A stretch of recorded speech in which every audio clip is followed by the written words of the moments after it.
যে রাধেশ্যাম হরি বল।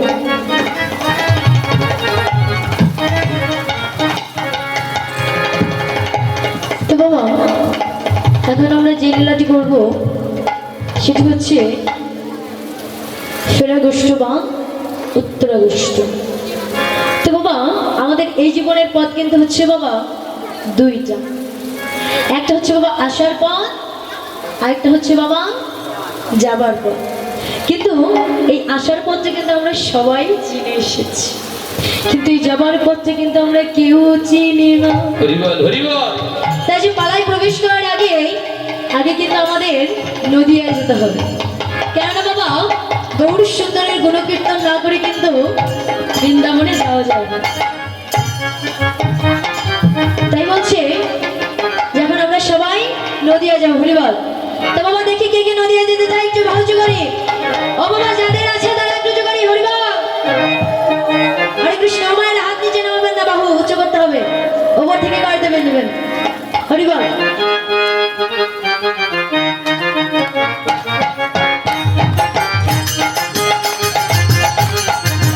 আমাদের ঘুরে লোরে সোনার নদিয়ায় উলুধন শঙ্খে ধ্বনির শব্দ শোনা যায়।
হরে কৃষ্ণ।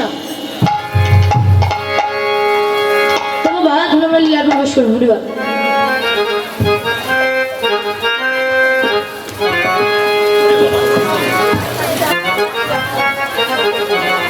হরে কৃষ্ণ।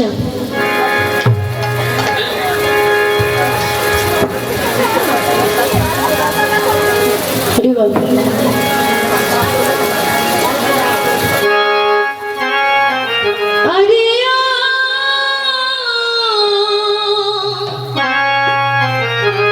হরে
কি সারু ওই সহচর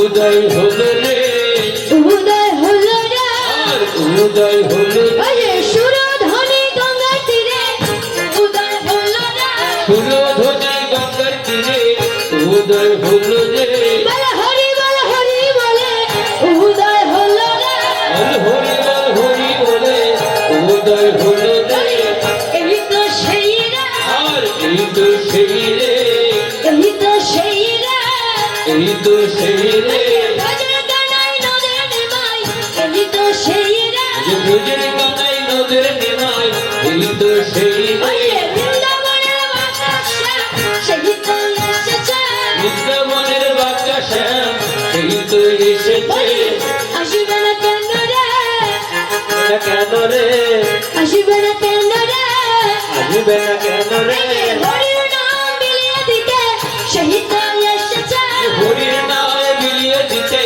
সেই তো এসেছে বলির জিতে তরাইতে সেই তো এসেছে কলিযুগকে তারাইতে সেই তো এসেছে বলি চুরি করে এসেছে চুরি করে এসেছে চুরি করে এসেছে চুরি করে এসেছে আজ সোনার প্রাণধন এই তো সেই রে আজ সোনার প্রাণধন এই তো সেই ওই রাধারানীর প্রাণ বলো এই তো সেই রে রাধারানীর প্রাণ বলো এই তো সেই ওই ব্রজের কানাই নদের নিমাই এই তো সেই রে নদীর গানায় নদের নিমাই এই তো সেই রে আসিবে না কেন রে আসবে না কেন রে চুরি করে এসেছে চুরি করে এসেছে আজ সোনার প্রাণধন রাধারানীর প্রাণ বলো আজ হরিবল হরিবল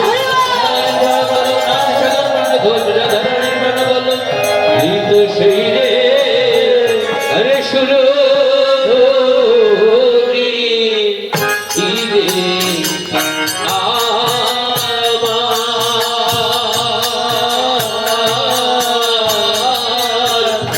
আমার গৌর কি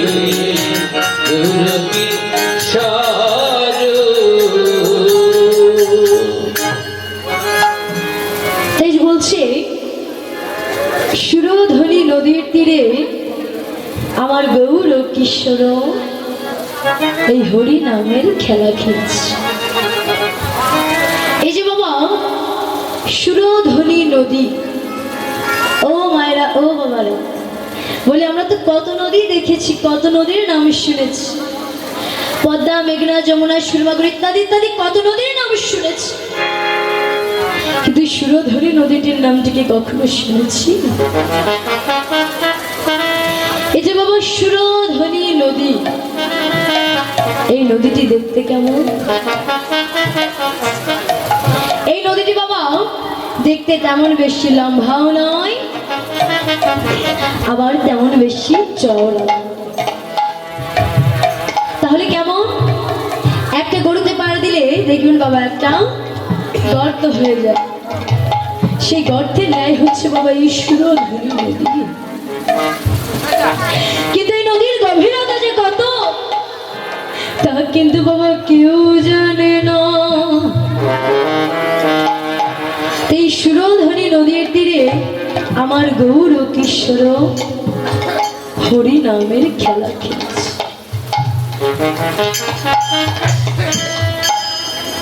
এই সুরধনি নদীর তীরে আমার গৌর কিশোর এই হরি নামের খেলা খেলছে। এই যে বাবা হরি নাম, কৃষ্ণ নাম, এই জগতে হয়তো আমরা মনে করি যে হরি নামটা হচ্ছে ভগবানের, কিন্তু বাবা আসলে কিন্তু তা নয়। তাহলে কি আগে হরিটা বাদ দিন, আগে নামটা কার বুঝবে? ও মায়েরা, বলে আমরা তো ছোটবেলায় ধাতু পত্রে পড়ছি, কি বাবা পড়ি? তাই বলছে লোম ধাতুকে থেকে পত্রই করিয়া হয়েছে নাম। মানে ডাকতে ডাকতে যিনি নেমে আসে তাকে বলা হয় নাম। কেমন ধরুন একতলার ছাদে একটা বাচ্চা উঠে পড়েছে, সেই ছাদের ধার বা সাইডটা ঘেরা নেই, তার মা নিচে দাঁড়িয়ে বলছে খোকা আগে না করবি যদি হরি নাম, দেখবি যদি হরি নাম, ভাববি যদি হরি নাম, শুনবি যদি হরি নাম, বলবি যদি হরি নাম, পরে হরি আগে না, পরে হরি আগে না, পরে হরি আগে না, পরে হরি আগে না, আগে না। তাহলে বাবা নামটা বুঝলেন তো, এইবার হরি টাকার বুঝুন। মধ্যম পুরুষ থেকে বলছি বাবা, হরনর্থ স্ত্রী ধাতুকে পত্রই করিয়া হয়েছে হরি, মানে হরণ যাহার কার্য নাম তার হরি, হরণ করাকে বলে হরি। তাই গৌর আমার এই সুরধ্বনির তীরে এই হরি নাম কৃষ্ণ নামের খেলা খেলছে। তো বাবা এই যে জগতের মাঝে এসে আমরা যে মায়ার মধ্যে ডুবে আছি, মহাপ্রভু মহাপ্রভু আমার গৌর সুন্দর এই জীবের দ্বারে দ্বারে এই হরিনাম বিলিয়ে বেড়াচ্ছে। আর এই কলির বাবাশ্রীতে জীবকে ডেকে ডেকে বলছে, হরির কলির মায়া মহজি তোমরা একবার এই নাম করো, এই কৃষ্ণ নাম করো। তাই ডেকে ডেকে বলছি, ওগো প্রভু এই মধুর কৃষ্ণ নামে, মধুর কৃষ্ণ নামে, নামে আমার প্রেম হলো,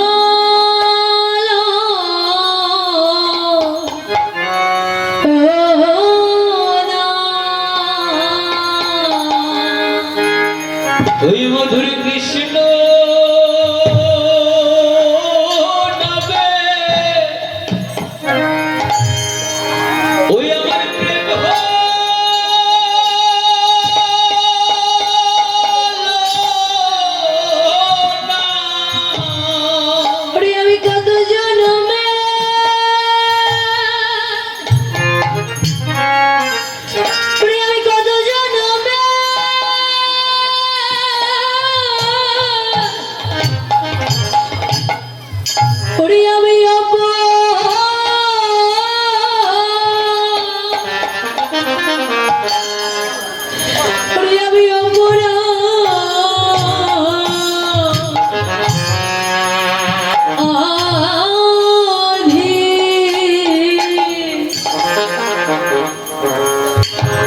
মধুর কৃষ্ণ নামে, নামে আমার প্রেম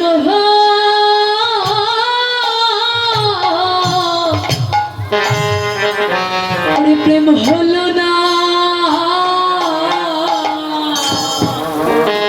আমি কত জন্মে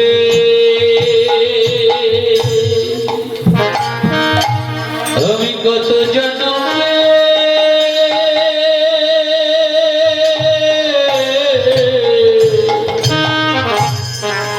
ওই আমি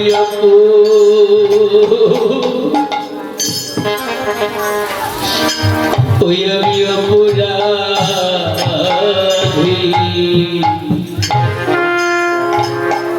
মধুর কৃষ্ণ নামে ওই আমার প্রেম হলো না।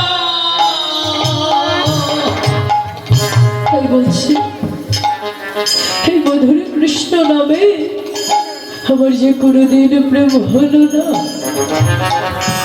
এবার ভাবের মাঝে এসে এই মায়ার কবলে পড়ে গেলাম।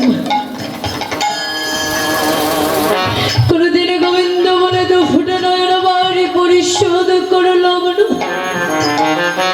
কোনোদিন ভক্তের সঙ্গ করলাম না, সাধুগুরু বৈষ্ণবের সঙ্গ করলাম না। তাই বলছি শুধু এই হরিনামে কৃষ্ণ নাম করলেই হবে না। তাকে বাড়িতে একাদশীর পরের দিন একটি ভক্ত সদস্য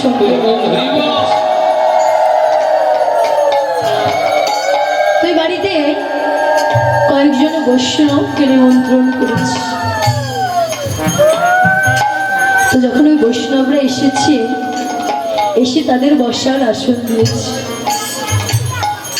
আর তারা বসে বলা বলি করছে যে হরি নামেই মুক্তি, কৃষ্ণ নামেই মুক্তি। যখন বারবারই বলছে যে হরি নামেই মুক্তি, কৃষ্ণ নামেই মুক্তি, তখন ওই বাড়ির গাছে খাঁচাই বন্দি ছিল একটা ময়না পাখি।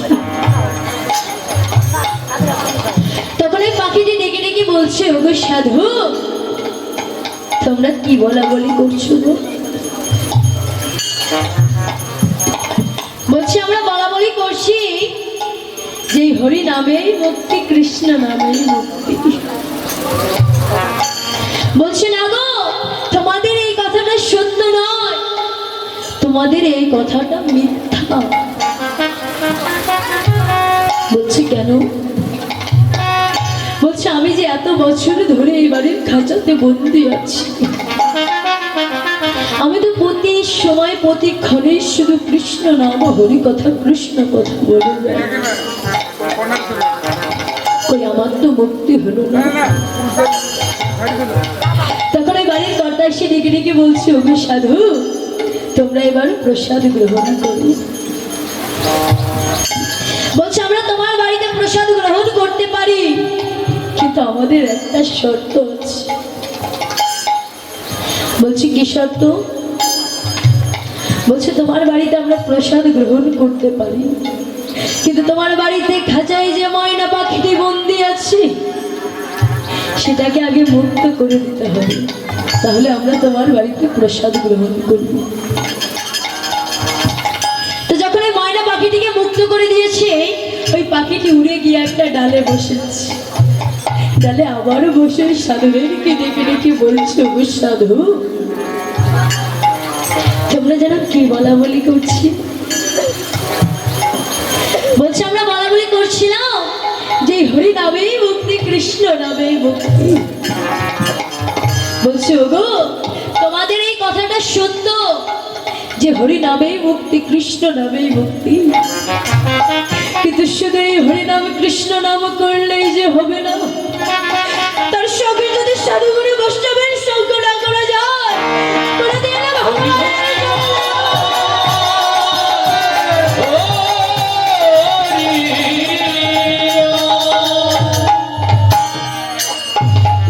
সাধুর সঙ্গ, সাধুর সঙ্গ সর্বশাস্ত্রে কয়, লবা মাত্র সাধুর সঙ্গ জীবের মোক্ষ লাভ হয়। বলছি ভক্ত করে আমরা সঙ্গ করি, বলিয়া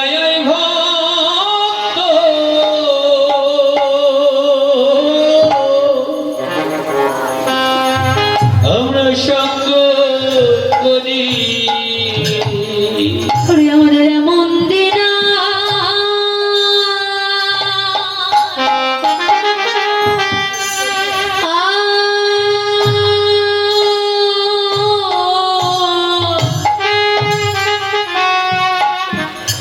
আমাদের হয় কি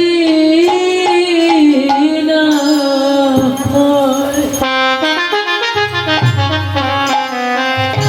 বলিয়া ভগত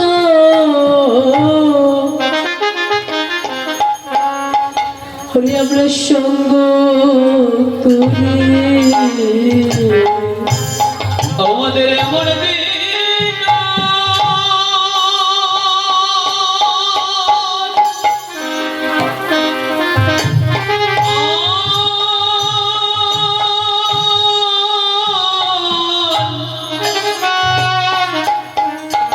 আমাদের হয় কি না,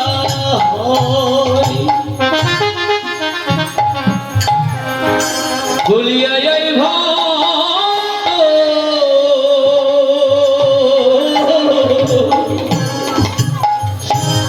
আমরা সঙ্গ করি ওরে আমরা কে বা কোথায়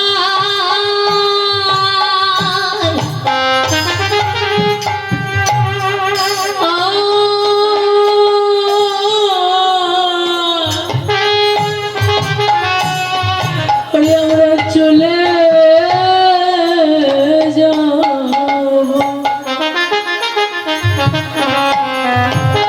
বলিয়া যায় ভক্ত ওরে আমার মুখে আইলে আমরা কে বা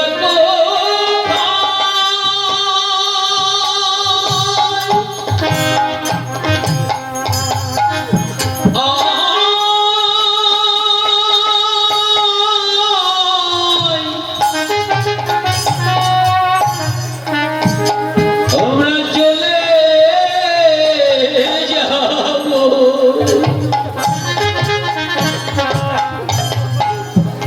বলিয়া এই ভক্ত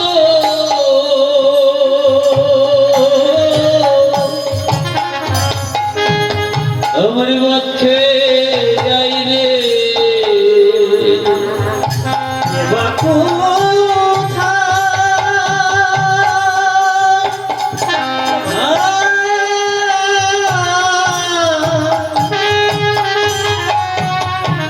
চলে যাব পুরায় ভক্ত আমরা সঙ্গ করি আমি কত জনমে আমি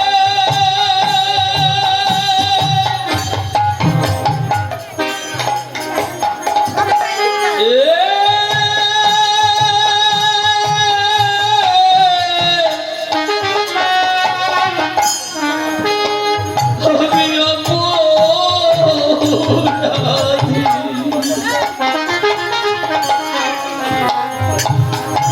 বলিয়া এই ভক্ত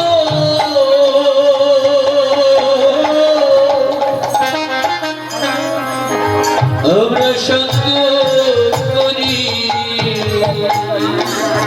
কে বা কোথায়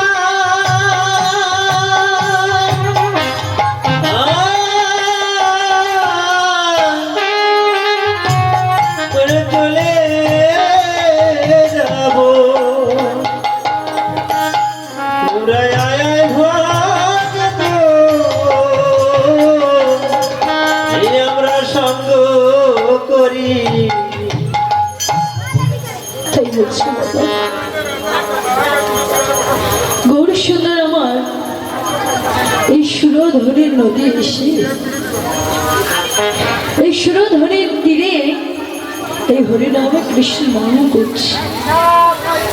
দেখবেন বাবা একটা চুম্বকের কাজকে আকর্ষণ করা, তো একটা বড় চুম্বকের পাশে যদি একটা ছোট লোহাকে রাখা হয় তাহলে কি হবে? সেই চুম্বকটা আকর্ষণ করে সেই লোহাটাকে নিজের কাছে টেনে নেবে। কিন্তু যদি একটা ছোট চুম্বকের পাশে একটা বড় লোহাকে রাখা হয় তাহলে এই চুম্বকটা কিন্তু নিজে থেকে তার দিকে সরে যাবে। তাই বলছি বাবা, এই জগতে যদি ভক্তের ভার কম হয় তাহলে ভগবান তাকে ডেকে নেয়, আর এই জগতে যদি ভক্তের ভার বেশি হয় তাহলে ভগবানের স্বয়ং তার কাছে নেমে আসে।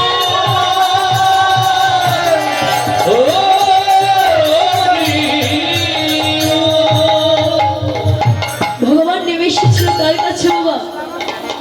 ভক্ত লালা বাবুর কাছে।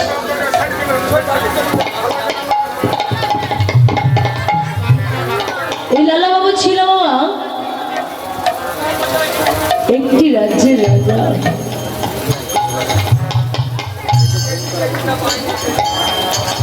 নাম হচ্ছে কৃষ্ণচন্দ্র। তো এই রাজা একদিন তার রাজ্যটা ভ্রমণ করার উদ্দেশ্যে একটা ঘোড়ার পিঠে উঠে চলতে শুরু করেছে। চলতে চলতে দেখছে যে পথের পাশে একটি ছোট্ট মেয়ে তার বাবাকে ডেকে ডেকে বলছে, বাবা, ও বাবা, বাবা, বলি তুমি কি বাসনায় আগুন দেবে না? যখন বলেছে যে বাবা তুমি কি বাসনায় আগুন দেবে না,